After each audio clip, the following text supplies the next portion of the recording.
sorry, I couldn't put it in for you. No, that's all right. I'll do it any other time. No worries. I forgot to send you the, oh, yeah. Well, I didn't read what was there.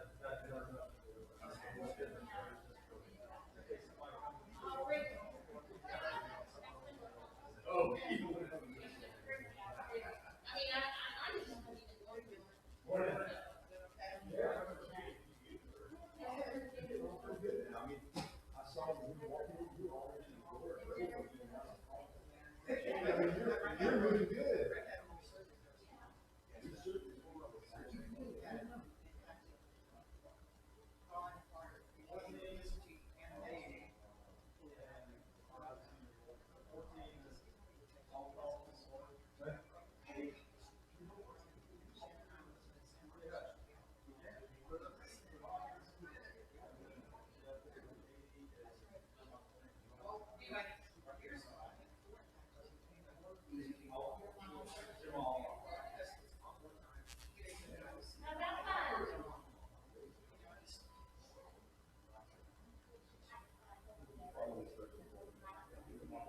Well, I mean, it's obvious, but all I know.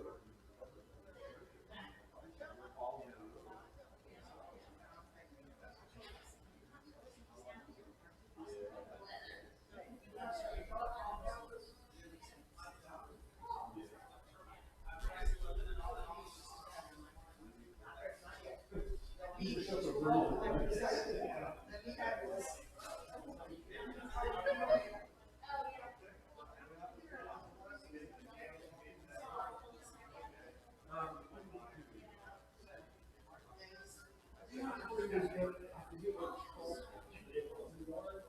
We went there, and while sitting over there, Amy is right, and she said, we should drop it off, and he was going out to Joyce to get Susanna's. And so I texted her call. Hey, I'm not here. I go, I'm not here. I'm sorry. He drove her, he turned around and got me.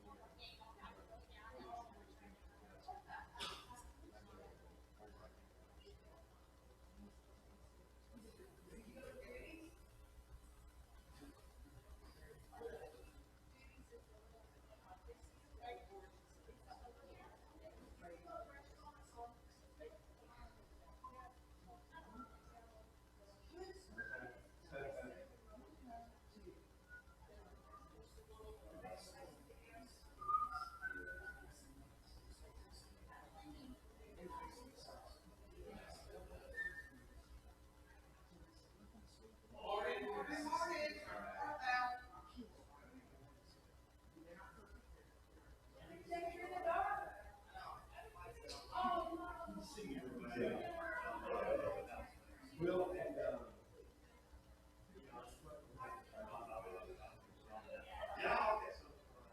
we have a certain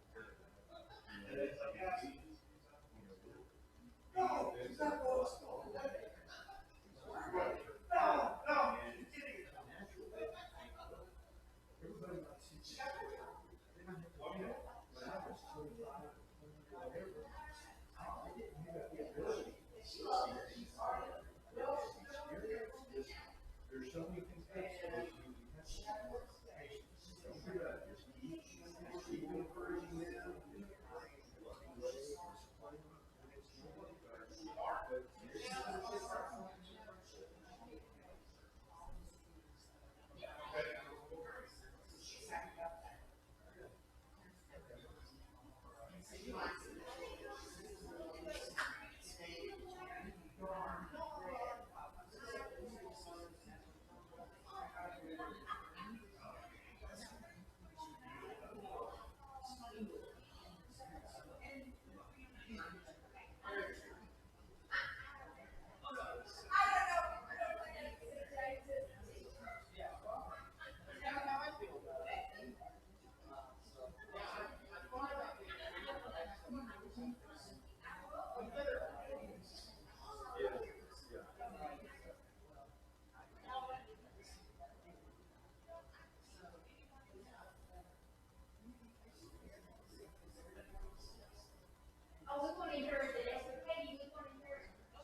If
you need me to cut myself to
I will, that's our right at the end, that's probably for the next quarter, so I want to have to make sure you want to start. And then I'll write it right in. So, and then I'll point out, that's the last thing. Good job. I'll send it to you.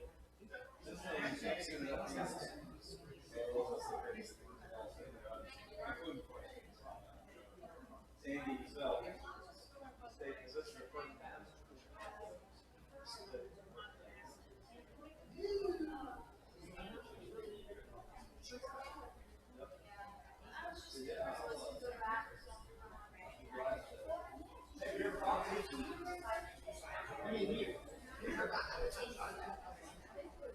So why don't you go to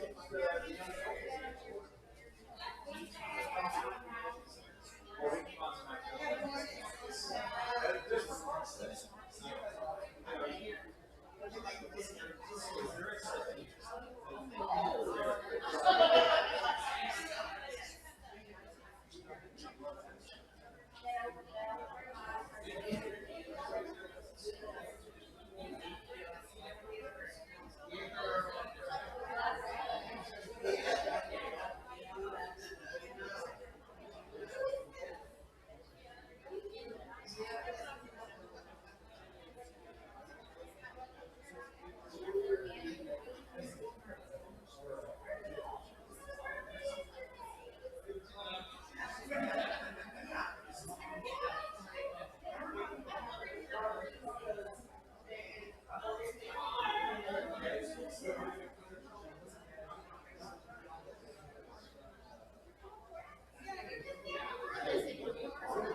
Good morning. Y'all come on in.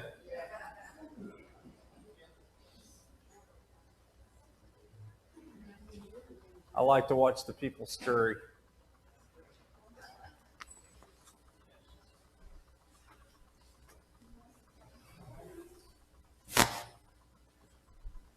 Y'all let me know if I start sounding crazy loud. Ray, would you mind leading us in a word of prayer to start a class? Father in heaven, we thank you for this opportunity that we have this morning and the rest of this day to come and worship and fellowship with Christian friends and associates. We pray that we may be attentive and beautiful and response and preference to learn and to become more familiar with your word and your community. We give thanks for the many blessings we've had in our lives and we pray that we'll always remember that you thank you that you have us up to go through this day in Jesus' name. Amen. Amen. Thanks, Ray. Just a FYI, for next week, Anna and I will be on the road. We're actually driving to pick my mother up and bring her here for 3 weeks. And so we'll be on the road. Mark will be teaching this class, but he's going to go along with the same material. So we should be able to get through all this lesson number 2 today. We'll see if that actually happens. But he'll pick up on lesson number 3 next week, and then following that, then I'll pick back up and go from there on what we've been talking about. So James, we did an overview on James last week. This morning, we're going to look at the first 18 verses of James chapter 1. The first 18 verses of James chapter 1. So what we're going to do first, before we do anything else, is we're going to read James chapter 1, verses 1 through 18. If you join me in that reading. James, a bondservant of God and of the Lord Jesus Christ, to the 12 tribes who are dispersed abroad, greetings. Consider it all joy, my brethren, when you encounter various trials, knowing that the testing of your faith produces endurance. And let endurance have its perfect result, so that you may be perfect and complete, lacking in nothing. But if any of you lacks wisdom, let him ask of God, who gives to all generously and without reproach, and it will be given to him. But he must ask in faith, without any doubting.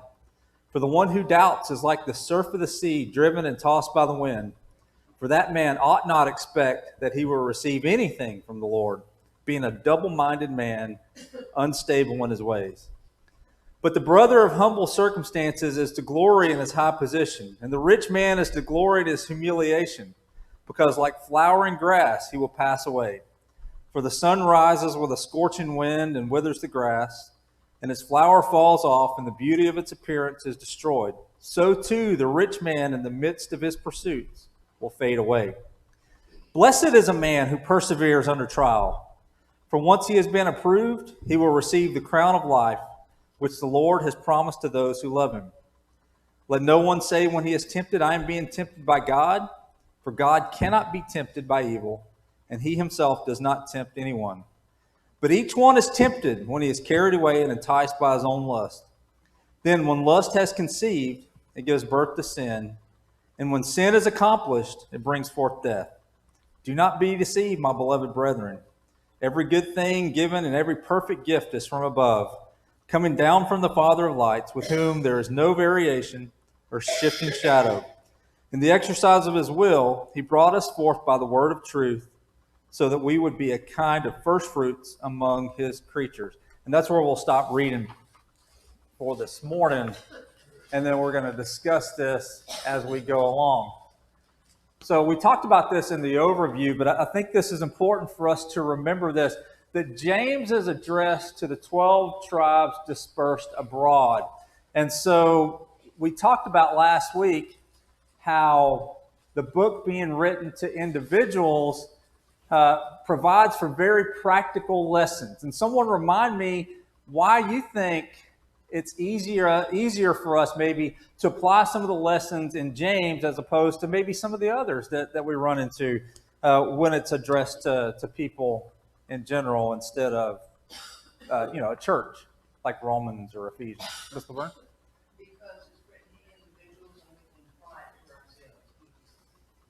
It's easier to apply, right? So do you think, is it easy for us to put, or is it easy for you to put yourself in the shoes of the people that James is talking to as he talks to an individual. A lot of times when we see letters to people, groups of people, we say, well, I'm not involved in this, or I'm not involved in that, or I'm not involved in this. And so maybe we turn our mind off for just a second, right, Glenn? Also, all those letters that are to individuals or to churches are to address specific problems that they're having that may or may not apply right now to us. Right. But James is instructed in a way that should apply to all of us, that we should be able to pull things out. I think that's why I love the book so much, right? Is because you can take the lessons that you see here, and I can say, oh yeah, I can see how this applies to me and how this applies to me. So just a show of hands, how many of you have ever been through a trial in your life? All of us, right? So how many of us can look at James and say, wow, he talks about trials in this first chapter and say, well, I've been there. I've been through trials. Very, very practical lessons for us. And so it's easier for us a lot of times to take that information that we get from the written individuals. Now, I preface all that by saying this. Are the things we see in Romans and Ephesians and Colossians and Galatians, are those applicable to us and important? Yes. What I'm trying to say is a lot of times it's easier for me to put myself in the shoes of the people that James was writing to because of how he was writing to them as an individual. And so verse 2, James begins with a challenge.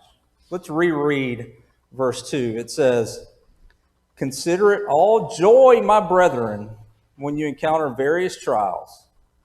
Consider it all joy, my brethren, when we encounter various trials. What kind of trials test your faith?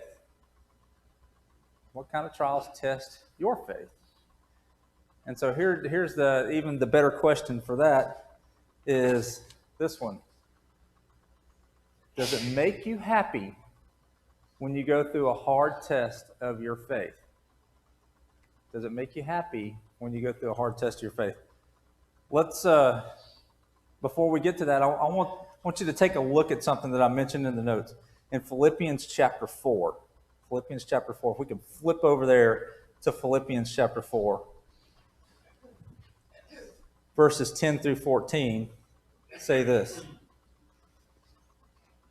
Paul, talking to the church at Philippi, says, but I rejoiced in the Lord greatly that now at last you have revived your concern for me. Indeed, you were concerned before, but you lacked opportunity. Not that I speak from want, for I've learned to be content in whatever circumstances I am. I know how to get along with humble means. I also know how to live in prosperity. In any and every circumstance, I've learned the secret of being filled and going hungry, both of having abundance and suffering need. I can do all things through him who strengthens me. Nevertheless, you've done well to share with me in my affliction. Would you guys say that Paul had been tested throughout his life? Okay, what kind of test had Paul gone through? I see some shakes of your heads, yes. What kind of test, Julie? Shipwrecks, beatings, bad, right? What else? Anybody else remember anything else from Paul? Stoned, right? Remind me who he was. Who was Paul? Prior to his life as an apostle, who was he before that? What's that? A high Pharisee. And so what did that give him when he was around other Jewish people standing, right? Was he important? And then so on the road to Damascus, what happens? His entire life changes. His entire life changes. And then so Paul goes through trial after trial after trial after trial. And what's he say here in this passage that we just read in Philippians? Count it all joy to these things. I can be content wherever. However, Antia? The thing is, too, though, we always talk about now it's Paul, the trials as Paul. But there were trials as Saul. And those trials as Saul also helped him as Paul. Okay. When he was a high Pharisee, he had to watch his back all the time. Right.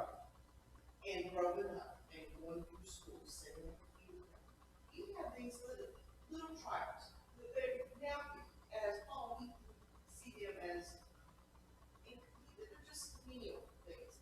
But those little menial things during that time, they weren't menial. But they helped him as he was Paul.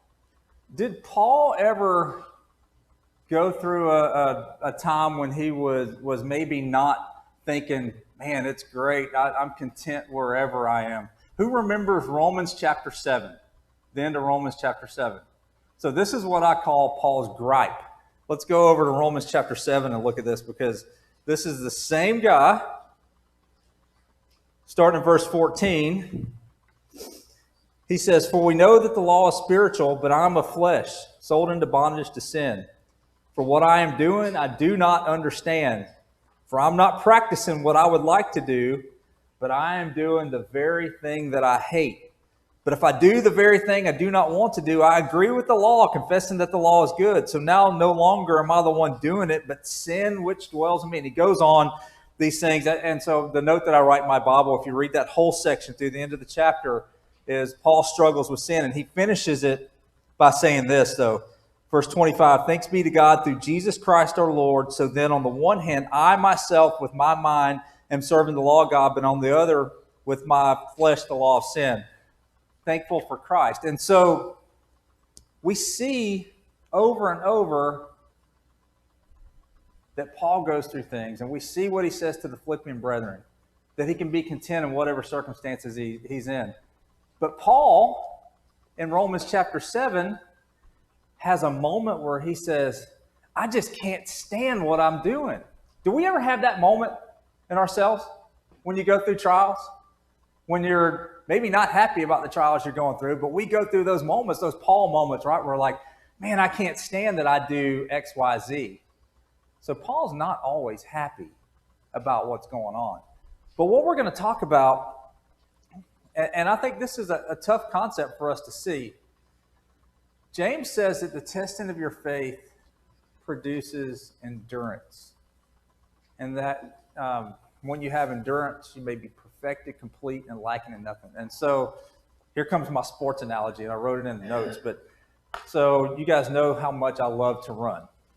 And so, by the way, this week, I'm 46 years old, and I run my 5K 5 mornings a week. And my miles this week were around 7 minutes and 30 seconds. Not bad for a 46-year-old, popping them off like this, right? How do you get better at running? Practice by what? By running, right? That's how you get better at running. How do you get stronger? Like I like to lift weights. How do you learn, or how do you train your body to lift more weight? Repetition, right?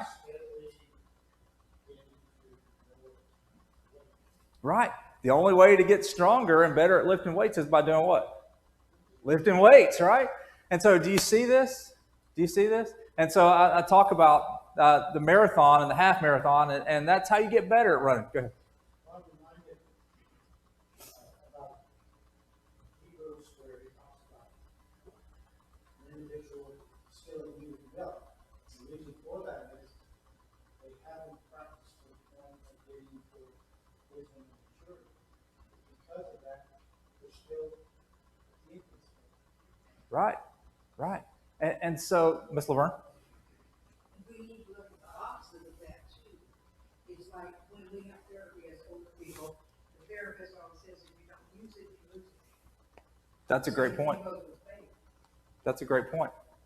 And so we can make that same analogy that she says with therapy. If you don't use it, you lose it.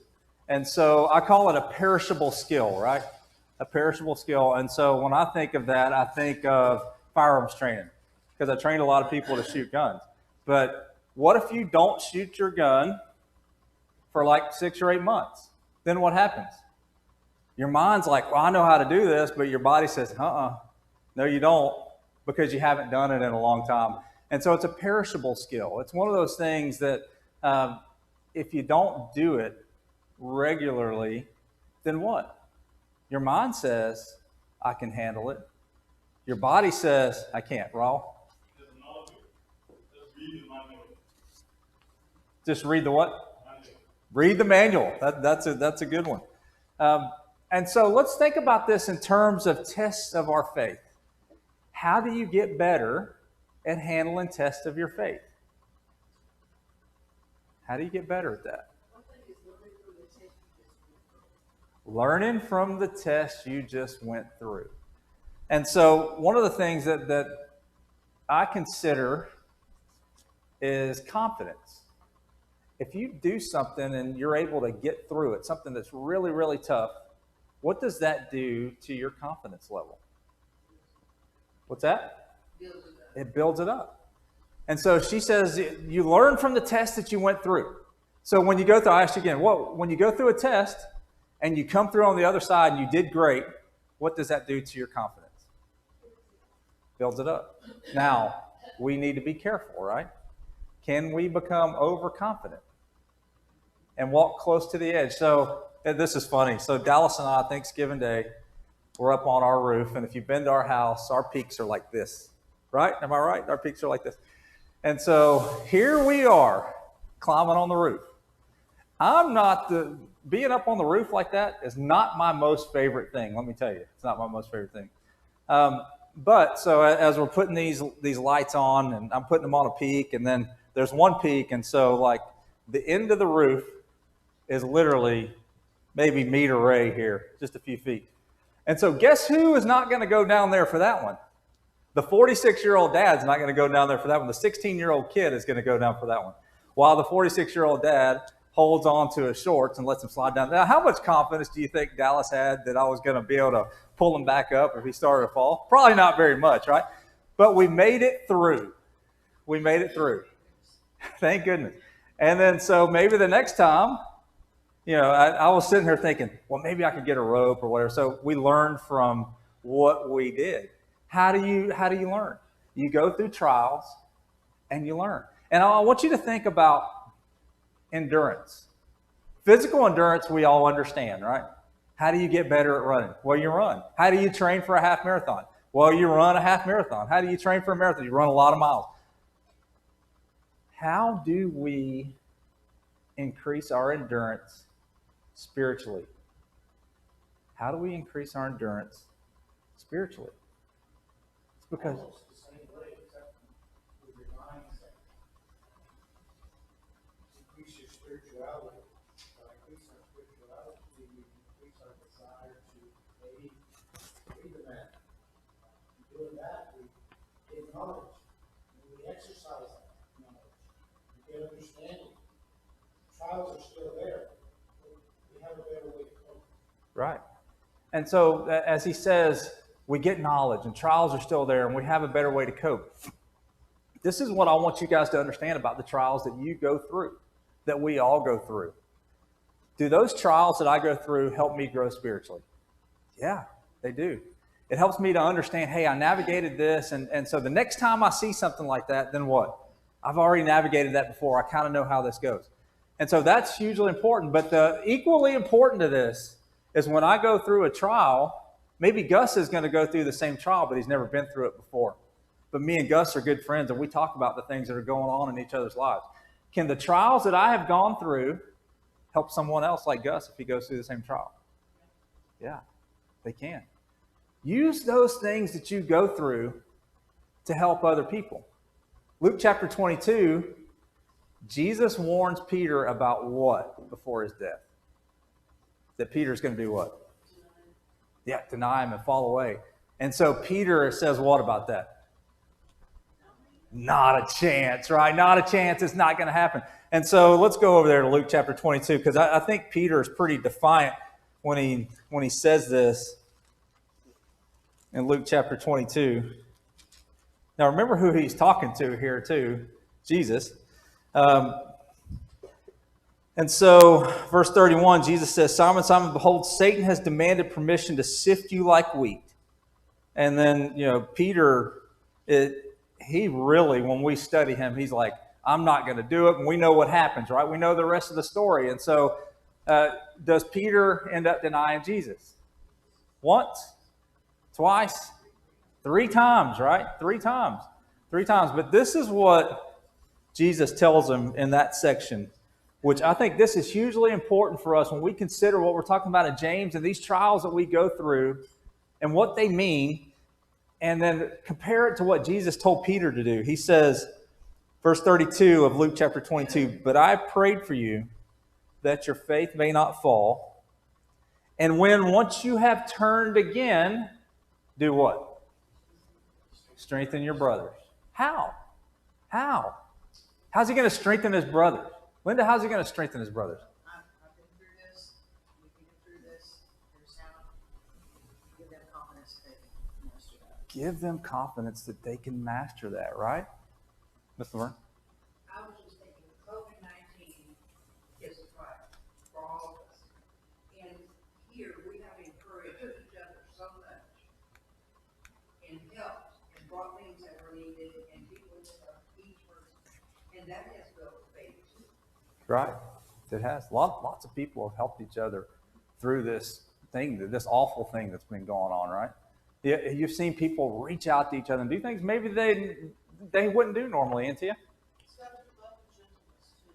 What's that? Love and gentleness. Yep. Care for our brothers. Absolutely. You gotta have that.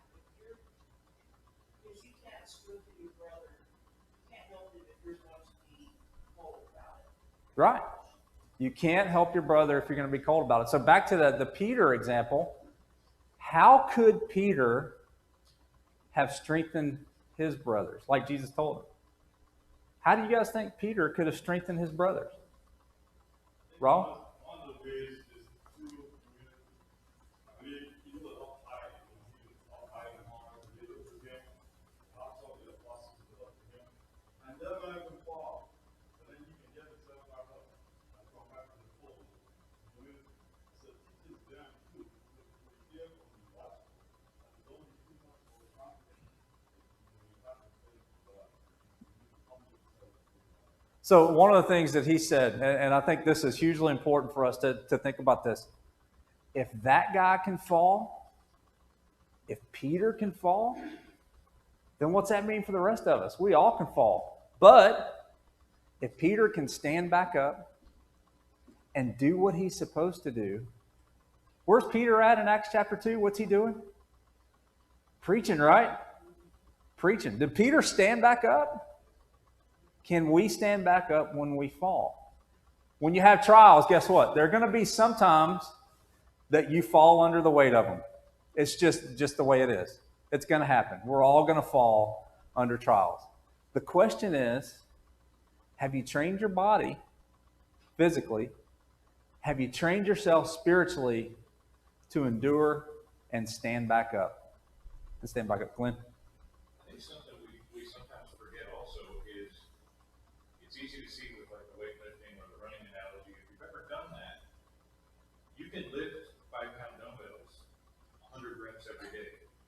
And 5 years later, you're not any stronger. Right. You have to pull it. It has to be uncomfortable or you don't grow. And so I've had that conversation with Matthew a time or two over the phone when he's having a hard time. And I said, remember when you joined the organization that says they forge Marines? What do you think forging is? Yeah. They keep you up to the melting point, and under high pressure then, they force you to become something new. Right. So don't expect it's going to be comfortable. It's tough. Yeah. And so with us as Christians, our trials, if we're going to grow, it's going to be uncomfortable. It is going to be uncomfortable when we go. Linda? I've seen over the years, and I've done it myself, that when you fall, don't beat yourself up and just give up. Sometimes Right. people beat themselves up, and they have a hard time recovering and coming back because they're so disgusted or disappointed in themselves. So we have to be careful not to beat ourselves up, but to get back to work. Don't beat yourself up. And then I like what you just said. Get back to work. Get back to work. That's what Peter did, right? When we look at Peter, of all people, would Peter have been the one that could have said, oh man, I just really did the worst thing ever, and then it's gone. So think about the difference between Peter and Judas, right? Was there a path where Judas could have said, you know what, I really messed up, and came back? But what did he do? What did Judas do? He killed himself, right? He sent himself down that path. Peter, and so I like to talk about this a lot, right? So sin is sin. Do you guys agree with that? What does sin do? Separates us from God, right? So which sin is the bad one? All of them, right? Which sin can we come back from? You have to work at it, y'all. You have to work at it. And so Peter strengthened his brothers, and we can look forward to Acts chapter 2 and following. Now, is Peter's life perfect after that? No. No, we can go into his life and we can look at things. But he strengthened his brothers. I think we would all agree with that. So how can we do the same? And number one, is it important for us to do that? How can we strengthen each other? Practical ways. First, acknowledge one another in some way. Find out a little bit about a person. Tell them a little bit about you. They tell you a little bit about them. I think that starts linking up a little bit more. So when important matters take place, or even a matter of synergy, you'll have a connection that you can always go to and build on it. And so that's important. If you guys couldn't hear that, you're helping one another, but you have to have this connection with each other. And so, are you more likely to tell those deep, dark secrets to someone that you're close to, or someone who's just an acquaintance? That's good. Yeah, right. And a lot of times, even people that you're close to, you don't want to tell them some of those things, right? But if you have those kind of relationships where you can openly talk with each other, then we can help each other. Antia?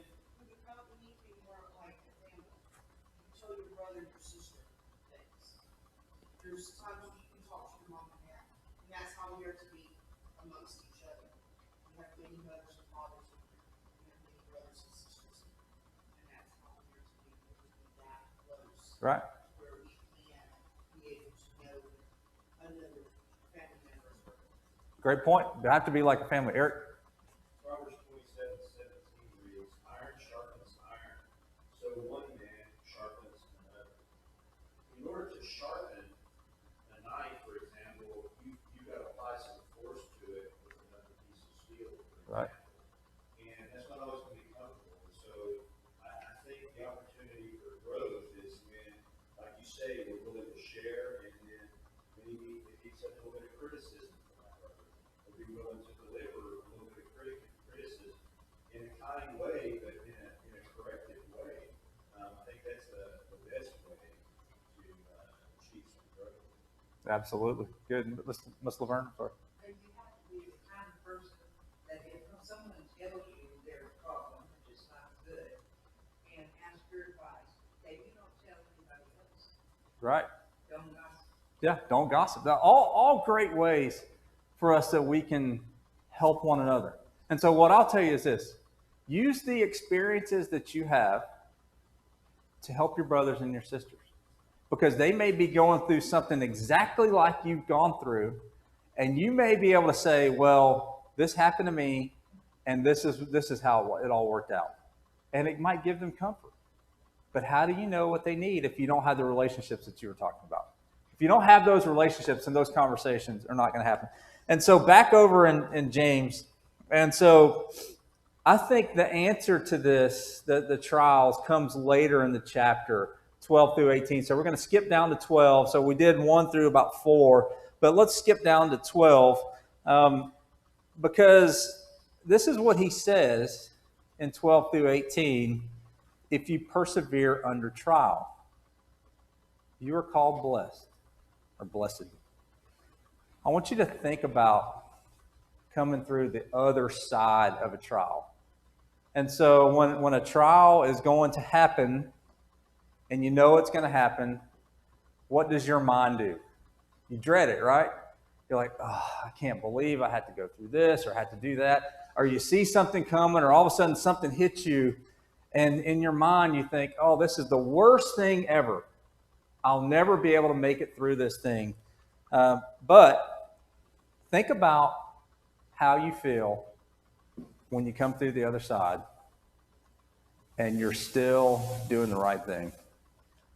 Do you feel more confident? We talked about that just a minute ago. Do you feel more confident? Do you feel accomplished when you go through things?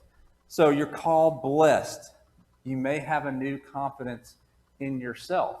Now, we're going to talk about here in just a minute how we have to be weary of that confidence. But the other thing, and the most important part of this, is you receive the crown of life. And so what I'll say is this. It's easy. That's the end. Okay. That's the end of the PowerPoint.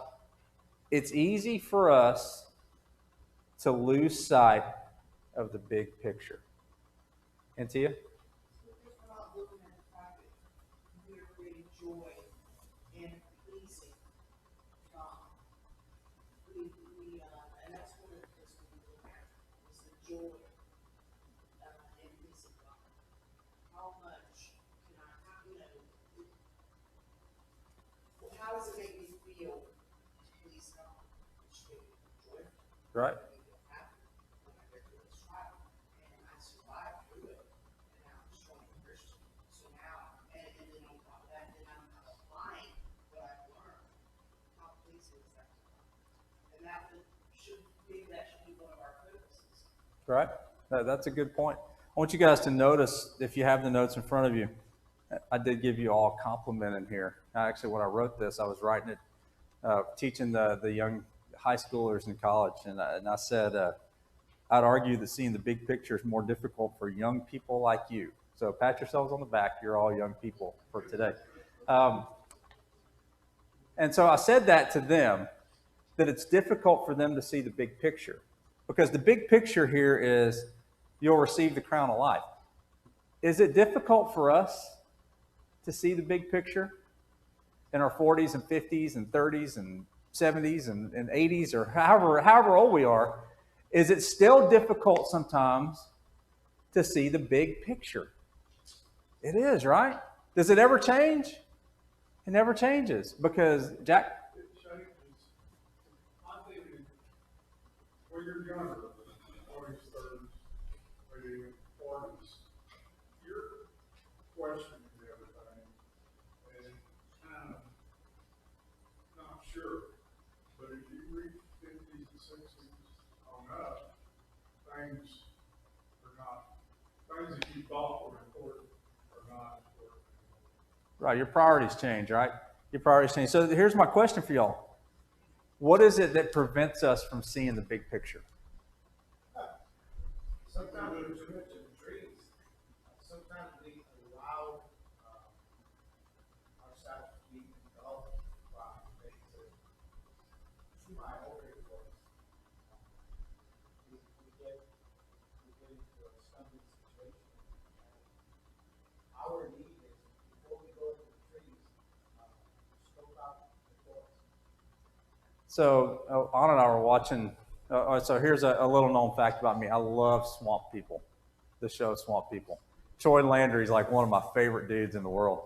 But they're doing a kind of a different show right now where they're hunting these big snakes in Florida. And so they're in the Everglades, and the Everglades, guess what they are? Woods, lots of woods. And guess what's in those woods? Bears and snakes and alligators and panthers and all that. So the other day, and talking about seeing the big picture, they flew a drone with heat signatures for the snakes. And so they were looking at the video and they said, oh, we need to go right here. And so it directed them to where these. Now, when I'm talking about snakes, I'm talking about snakes that are like me to Glenn kind of long. I'm thinking, oh, I don't want to be anywhere near that. And they go grab it, and there's no way I would ever do that, ever. But this big forest, what if they just walk in the forest? Might they run into a snake? Sure, maybe. But what does the drone tell them that they're going to do? They're going to find it, right? Because it's right above them. And so here's what I think. It's tough for us to see the big picture. How can we make it easier? How can we make it easier for us to see the big picture? And when I say see the big picture is when you go through these trials and you come through the other side, you receive the crown of life. How does it become easier for us to see the big picture? Sometimes it's as easy as going to somebody who has experience on it. Better to get it from somebody who's gone through it, survived it, than experience yourself to see if you can get through it. Sometimes not doing something is better than doing it and then working your way out of it. Right. Going to a person who can be your mentor. You say, I'm going to do that. Be careful. That happens to me once. And the snake did. He makes a good point. Why are mentors important? Why are mentors important? Miss Laverne? I didn't get the question. So he says that why are mentors important? Because a lot of times he says you can see the big picture better if you don't just jump in with 2 feet yourself and do something, and maybe you have somebody that you can talk to about it. Glenn? I think it kind of ties in with why the Bible consistently tells us to honor our elders. They've been there. Right. They've done that. They got a higher perspective than us. So, 50 years ago, there were no drones. Right. We could still get an advantage if you climbed a tree or something to get a better viewpoint. Right. Spiritually, I think we do that with people who have been there, done that, and will share what they've done. But there are people that are here, and so Auntie had talked about it a little while ago about family. And so when I look at you folks, I look at you guys as family.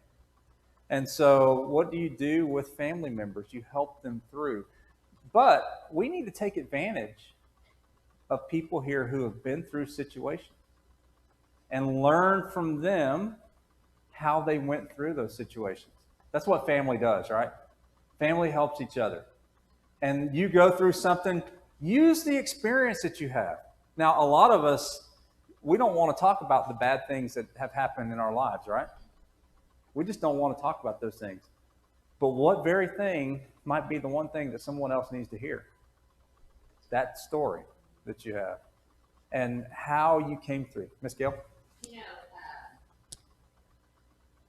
having attended AA meetings for many, many years and understanding how anonymity and understanding how people connect and work with one another, Christians totally miss the boat. And, you talk about, oh, you call this person.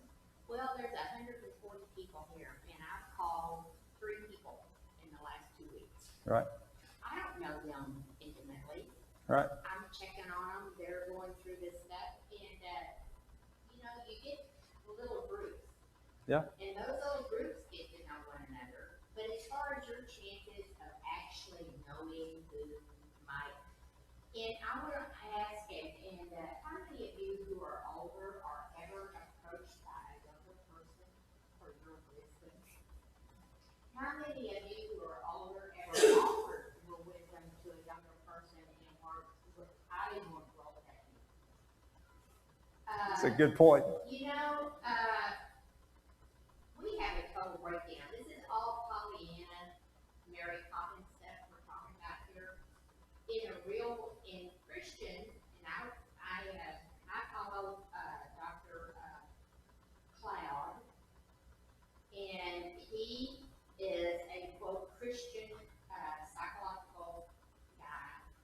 The mental depression, the mental illness is just as much rising among the quote Christian population. And I think that would include members of the Church of Christ. Right. Just as much as it is in the real world. And so when we talk about this stuff, we can talk about so-and-so being in the hospital with a broken leg. But we can't talk about, say for instance, Nelda was suffering from deep depression and needed help. Right. We can't talk about it. We can't talk about the fact that sometimes we have absolutely incredibly horrible marriages and we're drowning, but we can't talk about that because we live in a Pollyanna world. Because if we're Christians, we're supposed to have been able to have dealt with all of that with God. Right. We are not doing it right. Right. I'll agree with you. So I think our elders and I think the people in this congregation ought to support our elders in developing some sort of a thing that can help people on a totally intimate, personal basis. Because what we're talking about this morning doesn't work. I have been sitting in church buildings since I was a kid. It does not work. Well, what I would say is there is a way that it does work. And the way that it does work is you have to have hard conversations with each other. You have to be in each other's lives. Explain how that happens, Larry. Explain how it happens. So, Like I said, you have a group of people. right. And you have, like, say, 6 people that Yeah. you can keep up with. Uh-huh. Well, Laverne may know exactly what I need, Right. but, by the time I Amy and Peggy. You know what? I bet there's people on this side of the building that don't know the names of those people. Oh, I agree with that 100%. So how are we supposed, what you're talking about works among little groups? What are your chances of that little group knowing what you need to know?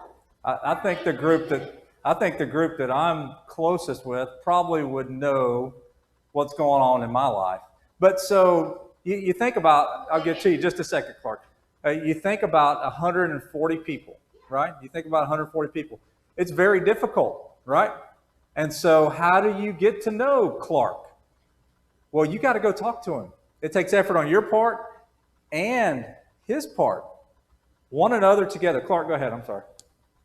I was going to answer for Gail. I think, as one of the youngest people in this room, the older I get, I've learned you have to kind of let go of the arrogance of youth to listen to somebody you consider important and take their advice. Because with youth, you kind of go, no, I know what's best and I can do it. Well, I've learned, that's really kind of not the case. Right. So you have to respect and listen to people who've been there and done those experiences to really, come out on top and listen to their advice that they have to say. The thing about it is, you're never going to have a close relationship with anyone without effort on both sides. Right? Do you agree with that?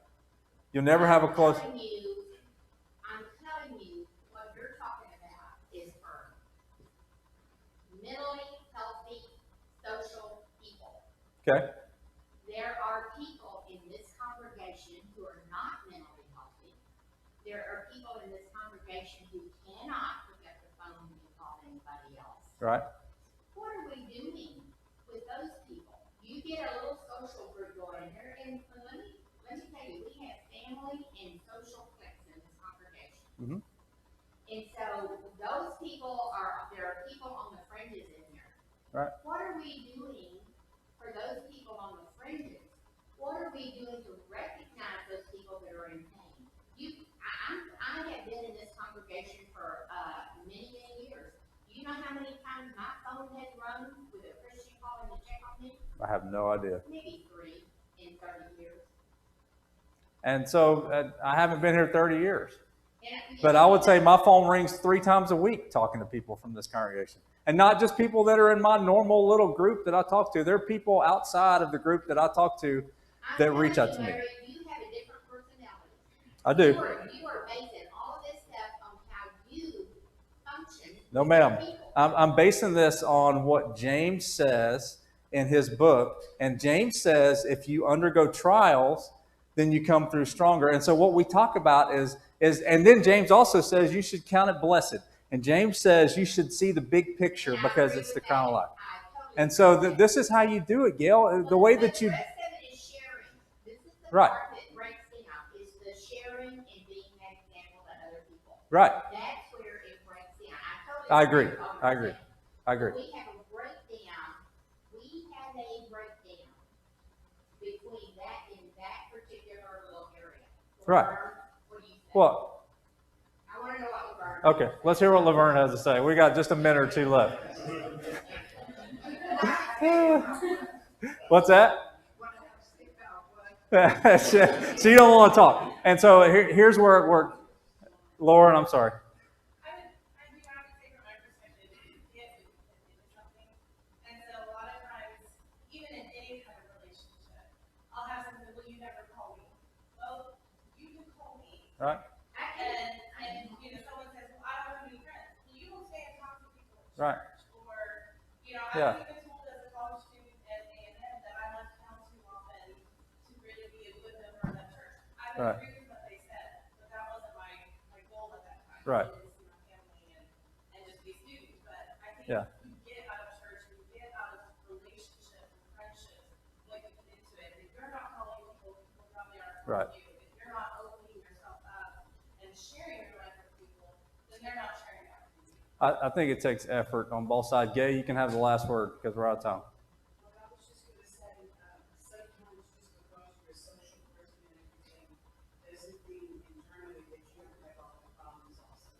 true. Also, you have to be willing to reach out and call people and things like that, which I've done in the past. And you're not accepted like you're like being nosy or, something like that and all that. You have to try to get over it and not harbor that resentment and keep on helping other people. Right. Good class, y'all. Miss Laverne, Well, I had one thing I didn't. you're not the last. It says, what kinds of ways might your faith be tested?